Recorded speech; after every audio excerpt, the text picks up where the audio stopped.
are here with us on Caught Between Worlds, Navigating End-of-Life Experiences. Hi, I am so happy to see you in here. And my name is Karen Sorensen, and I'm a hospice chaplain, and I am here to bring you some exciting news and some discussion with Dr. Terry Daniel. Hi, Terry. How are you doing today? I'm good, Karen. Thank you for having me on your podcast. I appreciate being here. Yeah. I know that you've written many, many books, and I have enjoyed the ones that I have read. And the one that we want to talk about today, though, is your new book, and it's called Grief and God: When Religion Does More Harm Than Healing. So start us off. Tell us a little bit about you and your story, and what made you want to write this book. Well, me and my story is a whole other thing. We could maybe go back there later, but starting with the book, as you well know, as a chaplain working with the dying and the grieving, you are always encountering people in spiritual crisis because their religious beliefs tell them a certain thing, and you can pick anything. For example, prayer. Let's just use that as an example. And so everybody prayed. I had my church group. We had a prayer chain. You know, and we prayed day and night, but he died anyway. And why didn't God answer our prayers? That's a pretty typical one. In the book, there's a whole list of things like that people cope with. But when I was a chaplain, I was running into this all the time, and I saw that there was a problem. And I did my doctoral dissertation on toxic theology as a contributing factor in complicated grief. Wow. So complicated grief, as I'm sure you know, is, there's a normal trajectory of grief processing. Yes. And it has nothing to do with stages. You can just throw that out. There are no stages. But there are tasks. And you've probably read like Therese Rando or William Morden, and there are tasks of grieving, certain things that you do in your daily life to go through the healing and restoration process. And if you're not meeting those milestones, even though they're not time dependent, but if you're not hitting those points, you get into what's called complicated grief. And religious beliefs contribute greatly to that. And I found out when I was doing my doctoral dissertation that there's a lot of research on complicated grief and a lot of research on toxic theology, but almost nothing that links the two of them together. So that's what the book is about. Okay. And the toxic theology can be defined in a number of ways. In our culture, you find it primarily in Judeo-Christian doctrine, but it exists in any doctrine. And it's, basically, it isolates you from other people. It makes, puts you in a box where yours is the right way and everybody else is wrong. It gives you this magical, childlike, infantile thinking that there's this God in the sky that you can manipulate with your behavior or with your prayers. I can give you a whole list of bullet points.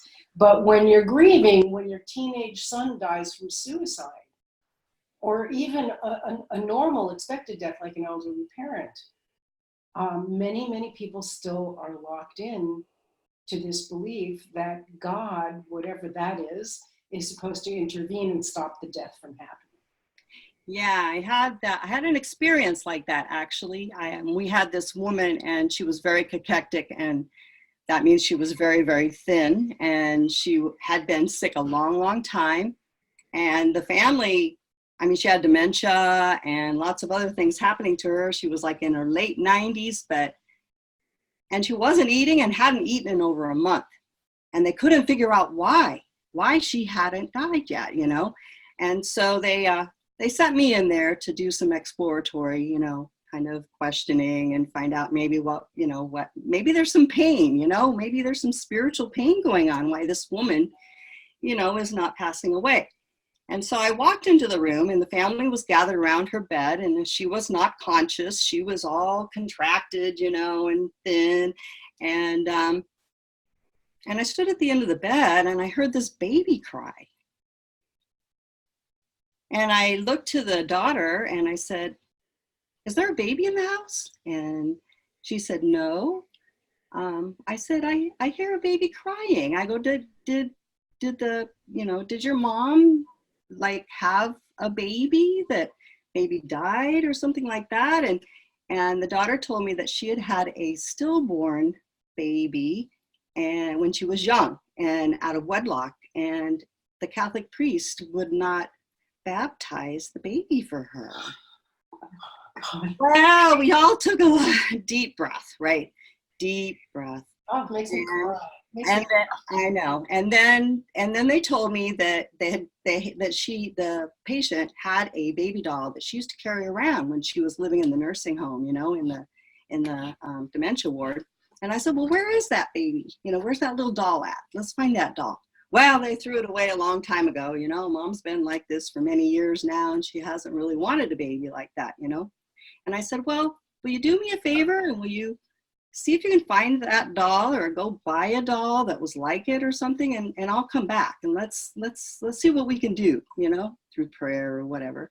So I came back. They called me the next day, and I came back the next day, and I placed this cloth doll in that woman's arms, and her arms were all contracted like this, and placed the doll in her arms, and I began to sing.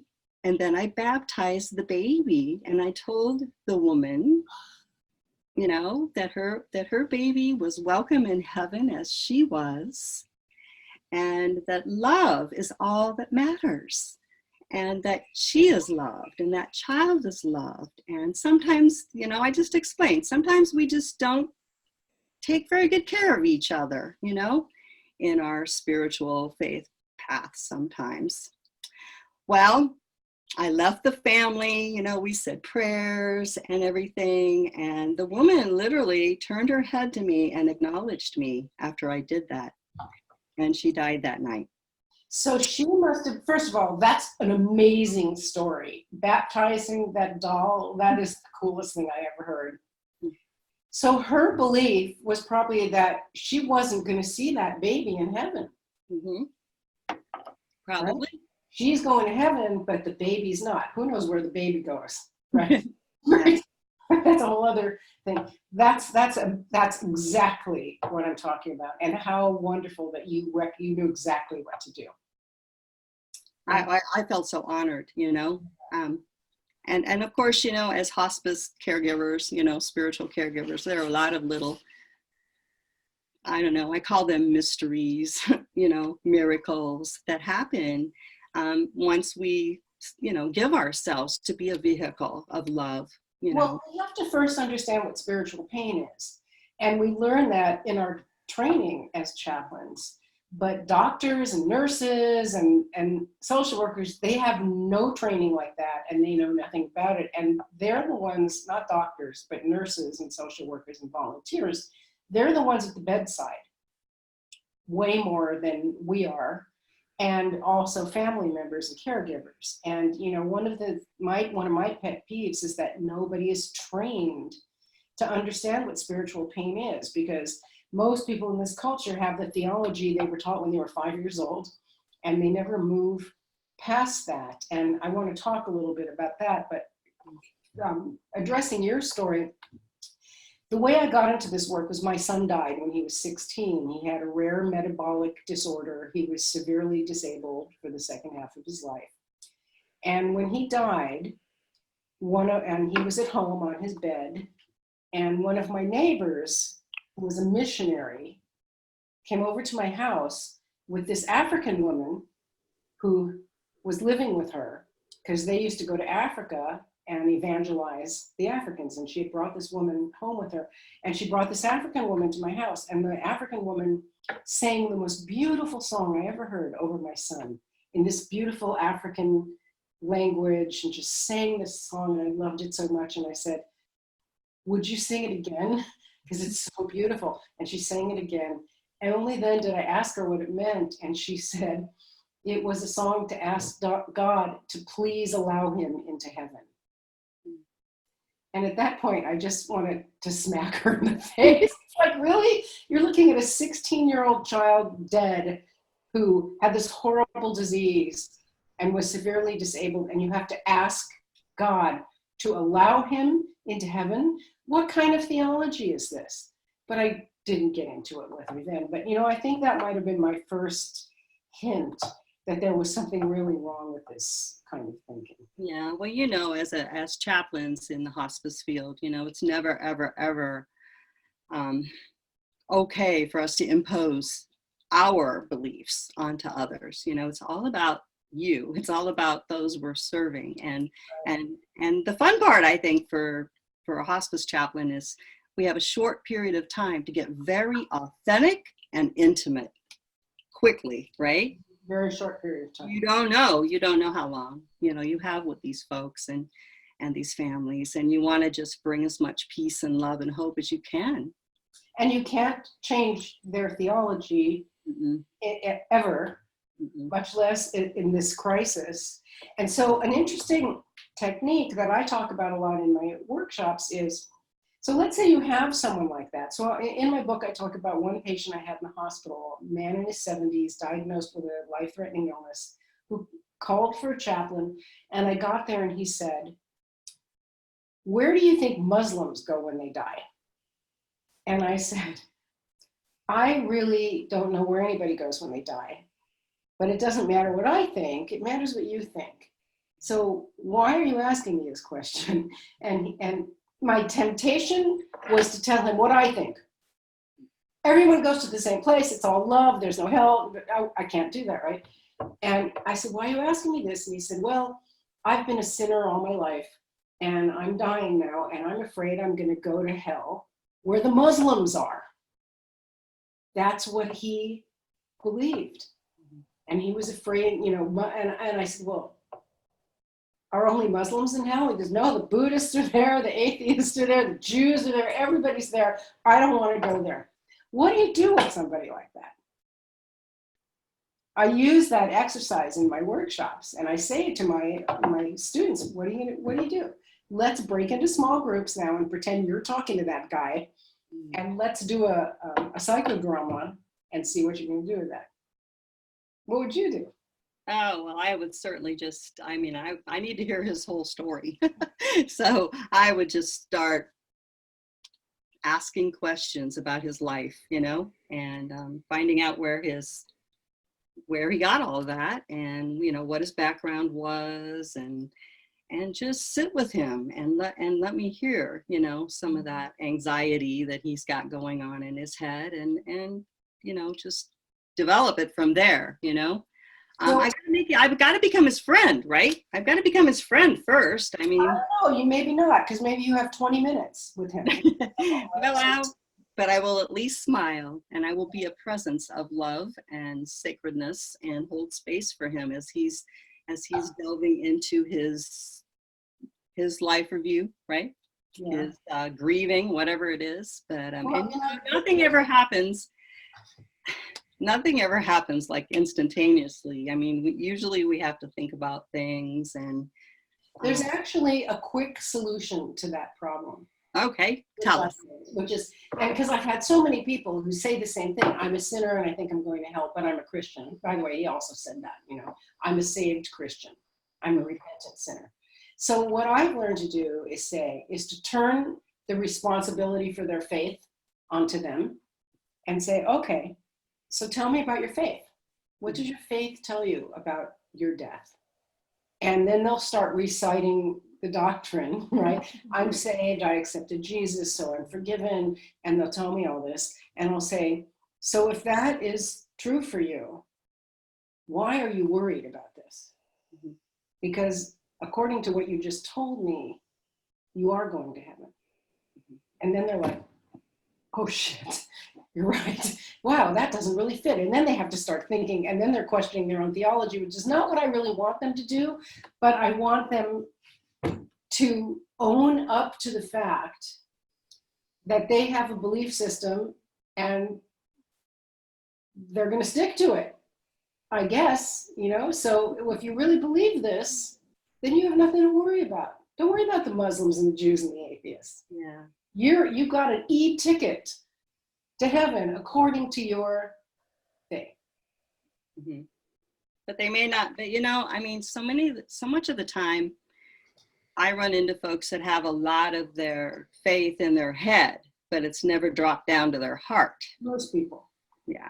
Yeah. And so, and unless you're faced with maybe some sort of trauma. I mean, I guess some people are born into a family and they grow up in a family of love and faith and hope. And I run into a lot of those folks too along the way. And I've been very jealous of that, because I wasn't raised like that. I mean, I didn't become any kind of faith person until I was in my 20s. So I was part of that Kennedy evangelism explosion, in the Presbyterian Church. And so I know we're all on different paths. We all find that higher power, whatever we want to call it, at different times in our life. And so I guess I try to be just really gentle and kind with everyone that I meet, because you don't know where they're coming from. Yeah. Yeah. Are you familiar with James Fowler's Stages of Faith? Yes. Mm-hmm. Yeah. So I find that so valuable, and I teach that in my workshops to everybody. And I'm surprised how many people don't know what it is. Mm-hmm. But I guess we learned it in MDiv school. Yeah, we learned it back in seminary, didn't we? Yeah. And I know that when I was in San Diego Hospice, we used James Fowler for our spiritual assessments. Good. I was on that committee, and I mean we wanted 3 or 4, so that we could actually not just have to use one, but to have some, different ones to use too, so that we could paint the picture, a little bit better. Well, it's a really good tool. And I actually did my master's thesis on it. And the problem with Fowler, because I had to critique it as well as support it, is that it's often interpreted as a hierarchical system. And so just for those listening who don't know what that is, he basically took, if you studied psychology, there are phases of cognitive development. Like when you're 6 months old, you can recognize images. When you're 5 years old, you can understand stories, blah, blah, blah, blah, blah. That stuff's been around forever. So Fowler took that and made it into stages of spiritual development. And he calls it stages, but it's really levels of understanding. And so what he said is that there's a stage 2 and stage 3, which is basically literal interpretation of myths and stories and scripture and things that you're told, which most people grow out of by the time they're 10. But what we find in our culture is that people don't grow out of it. And so we find, it's like, let me back up. So most of us get our religious education when we're 5 years old in Sunday school. And they tell us about Noah's Ark and Genesis and all of this. And we go, yeah, okay, whatever. And we just go on through our life. And we have no reason to question it. We just follow what our parents tell us to do, and Christmas and Santa Claus and church and Jesus and all this. And we never think about it again until trauma.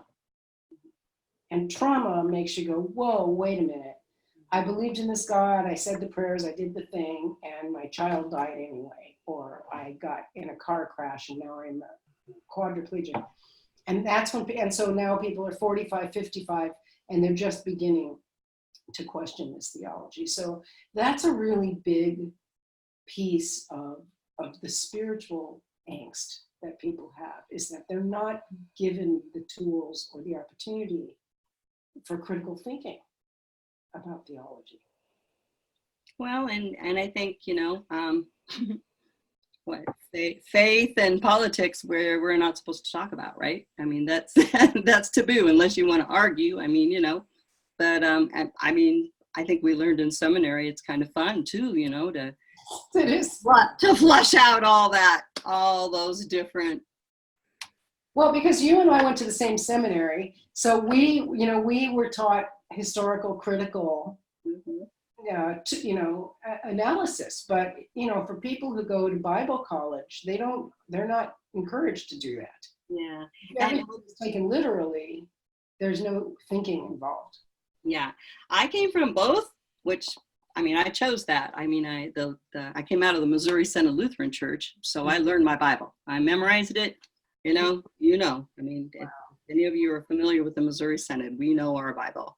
Yeah. And so when I decided to go because I couldn't become a pastor in that particular faith, because I'm a woman, then I chose to go to the Presbyterian church because I was more into how they, ran their churches and things like that. Plus, I wanted to learn, the other side, the more liberal side too, so that I would have a nice balance for people, and for myself too, of what is going to happen and things like that.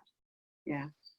Yeah. So we're very fortunate that we had that experience and that our paths led us to that direction so that we could sit in those classrooms and, and contemplate and argue and write papers on all of those things. Well, that's the difference between, faith that comes from what I would call mystical experience versus faith that is just spoken. And I do a lot of road trips because I travel around doing speaking engagements. So I'm in my car on the highway a lot.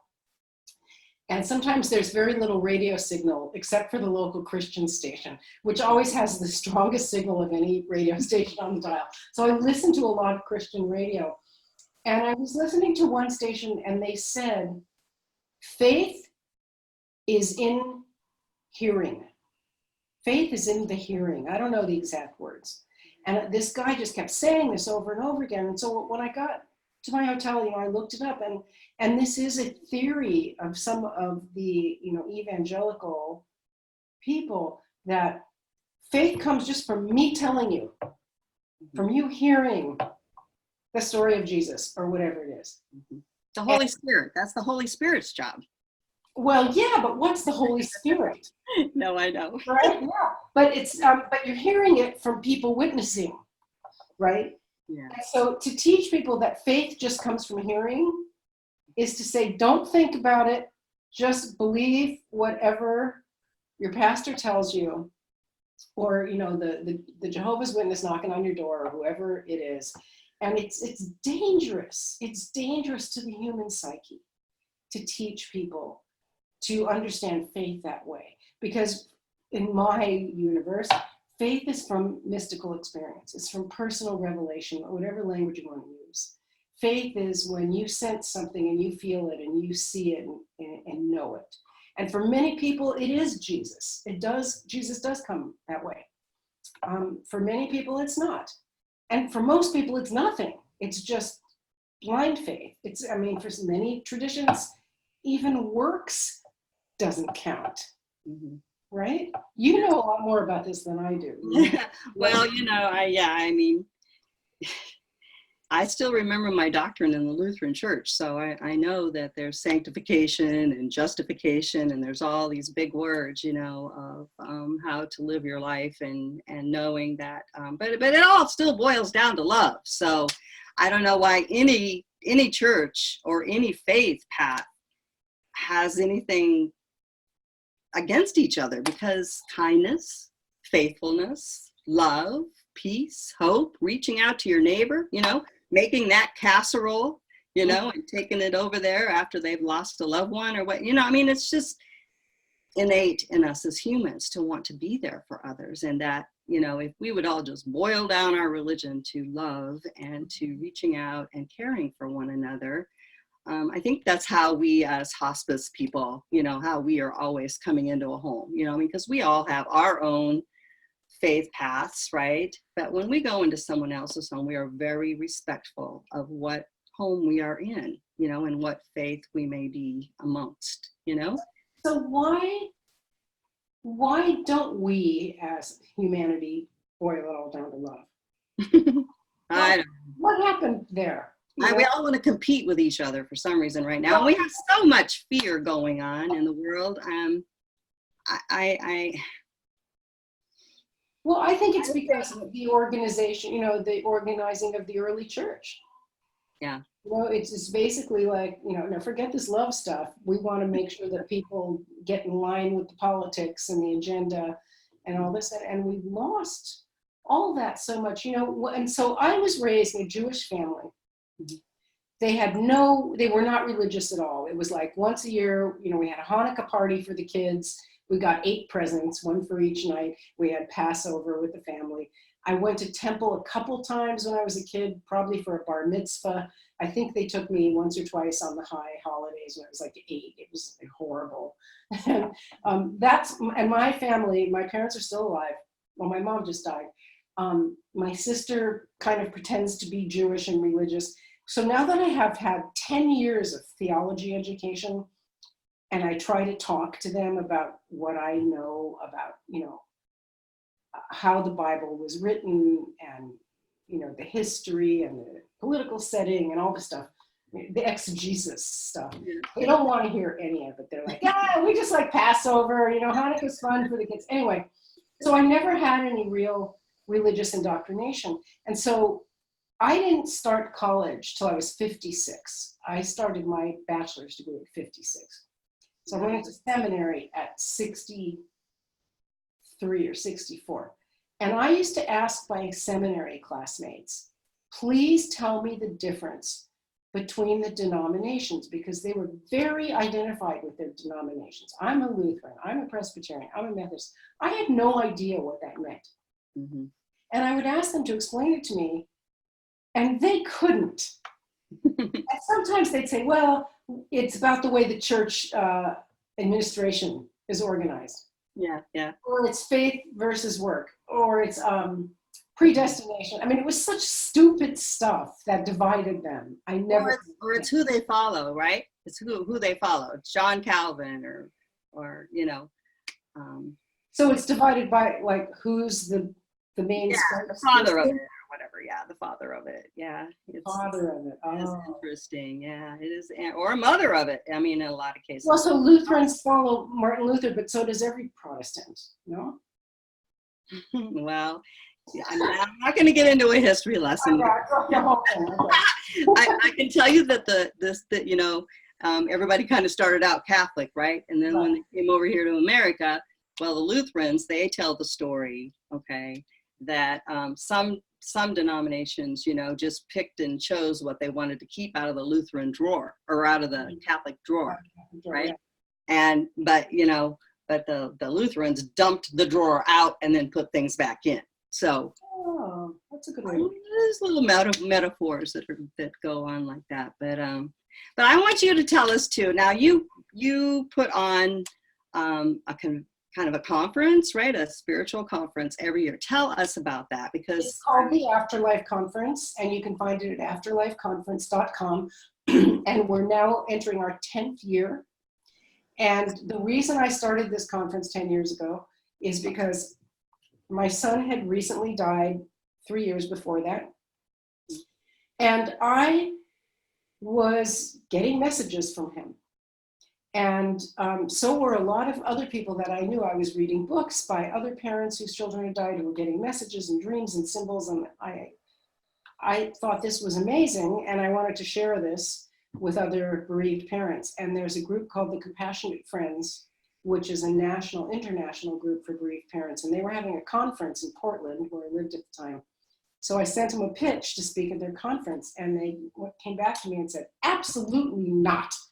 We don't invite anything spiritual or religious, especially stuff about talking to the dead, because it upsets our sensitive, grieving parents, blah, blah, blah. So I said, fine, I better start my own conference. So that's how I started it. And I invited people who were pretty well-known authors in the field at the time, like Bill Guggenheim, who wrote Hello from Heaven, Sandy Goodman, Love Never Dies, what's her name? Anne Puryear, Stephen Speaks. These are people who, Guggenheim did research on people who were receiving messages. So that's how it started. And it got bigger and bigger. And eventually, then I started going to school and studying theology, and I wanted to bring religious history and doctrines into the mix. And so I started bringing religious scholars like Bishop Swan. He spoke at my conference in 2015. And I wanted people to look at their religious backgrounds and how that might affect their grieving process. So over the years, the conference has changed. And now I bring in all different ways to deal with death, dying, and grief. So I have religious scholars, I have academic researchers, I have shamans. I have a group of, they are our resident shamans who come every year. They do ceremonies. They teach us about out-of-body journeying. Grief counselors, of course, hospice doctors. You may know of Chris Kerr. He's the medical director of Hospice Buffalo, is doing research on deathbed visions and dreams of the dying. Ken Doka, who is the senior consultant to the Hospice Foundation of America, has written like 30 books on grief and death and everything. He's like the guy. He's going to be at our conference this year, talking about his new book about after-death communication and mystical experiences. Cool. So where is it going to be? Chicago, June 4th through 7th. And if people are interested, just go to afterlifeconference.com and you can subscribe to the email list and you'll get all the information. And is the new book, is it out already? Grief and God? When? Yes, you can find it on Amazon. Okay. Just Google Grief and God, Terry Daniel, and you'll find it. Right. And you've got some other ones too that are really interesting. Embracing Death, right?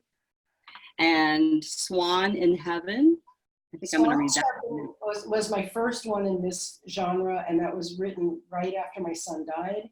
And it's about the experience of his death and how beautiful and pristine it was, and the messages I got from him.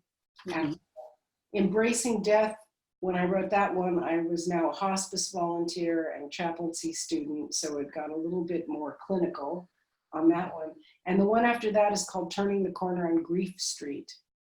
And that one came from, I posted something in a Facebook group about kind of like a vision I had where, because I was working with so many grieving people and they were just so compressed and stuck.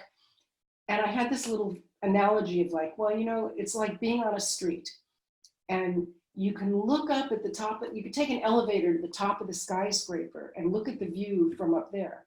Or you can go down into the subway station and look around in the subconscious. Or you can go to the corner and look over there at what's on the next street. You can look at all these different perspectives. You don't have to be stuck with your feet in cement in this one position on Grief Street. So I posted this somewhere on Facebook and it kind of went viral and it went to all these grief groups. Mm-hmm. And everybody in the world started attacking me. And they said, I'm stuck on Grief Street, so what? That's where I want to be. You know, and I'm going to be angry for as long as I want to. I'm going to grieve as long as I want to. And somebody posted on there, what are you going to do, Terry? Write a book called Turning the Corner on Grief Street? And so you did. And so I did. And what it's about is how we're all so attached to everything. And we can, and this is complicated grief, right? We can become attached to our pain and our grief. And a lot of grieving parents that I meet have this belief, and I've heard it from so many of them, where they say, the depth of the pain you feel is equal to the love you have for your child. Mm-hmm. This is a terrible teaching, because what does that mean? You can never be out of pain. That's right. Yeah. And that love has to have that essence of pain to it. Or this measurement, because love does have that essence of pain. Of course, your love for your child has pain, but they really believe that they have to be emoting and, you know, just into their pain, because the more pain they have, the more their child knows that they are loved. And the child on the other side doesn't want that at all, and neither does anybody else want that for you. It's a really wrong, bad teaching. And I've seen so many people in complicated grief because they believe it. I can't let go of my pain because that means I'm letting go of my kid. Yeah. Well, that's a point at which we get to redirect, and do some education. Yeah. They're open to it. I thank you so much for being with us here tonight and today, whatever it is, whatever time of day it is in whoever's life. Whenever it airs, whatever time it is. But I appreciate you so much, and the work that you're doing to to help people to be at peace and to be in love and to, to just embrace each other, right? I mean, we are in a time now where we need each other more than ever, with all the climate change going on and all of the people that are suffering in other countries, too, from starvation and things. So I that hasn't changed, that's consistent. That's consistent and if we can come together and to be at peace and hope and love with each other. I thank you so much for bringing this all up and for us all to think about our faith, right? And are we having healthy thoughts or are we having loving thoughts? So thank you so much. Thank you, my friend. Yeah, and we'll be talking again soon. And thank you all for being here with us. And may you have a blessed day. Amen.